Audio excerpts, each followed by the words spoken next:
भारतीय मीडिया भी पाकिस्तान की जीत के गुण गाने लगा। पाकिस्तान ने डिप्लोमेटिक और स्ट्रेटेजिक तरीके से ये मार्का जीता है और बांग्लादेश को भी जीत लिया है। Pakistan cricket board wanted to make a statement. ठीक है भाई, एक बात उन्होंने जरूर की है, उन्होंने बांग्लादेश मुल्क को जीत लिया है।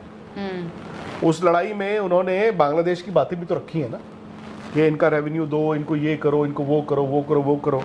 सो बांग्लादेश 12 तारीख को जो भी इलेक्शंस होंगे, उसका जो भी सरकार आएगी, बड़ी सिंपल सी बात है, वो बांग्लादेश पाकिस्तान की तरफ ग्रेविटेट करेगा। तो आई थिंक ये उनका एक डिप्लोमेटिक और स्ट्रेटेजिक तरीके से उन्होंने वो जीता। भारतीय मीडिया भी पाकिस्तान की जीत के गुण गाने लगा। पाकिस्तान ने डिप्लोमेटिक और स्ट्रेटेजिक तरीके से ये मार्का जीता है और बांग्लादेश को भी जीत लिया है।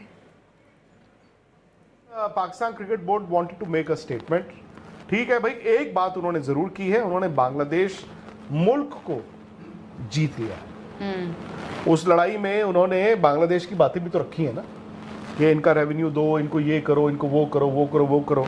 सो बांग्लादेश 12 तारीख को जो भी इलेक्शंस होंगे, उसका जो भी सरकार आएगी, बड़ी सिंपल सी बात है, वो बांग्लादेश पाकिस्तान की तरफ ग्रेविटेट करेगा। तो आई थिंक ये उनका एक डिप्लोमेटिक और स्ट्रेटेजिक तरीके से उन्होंने वो जीता।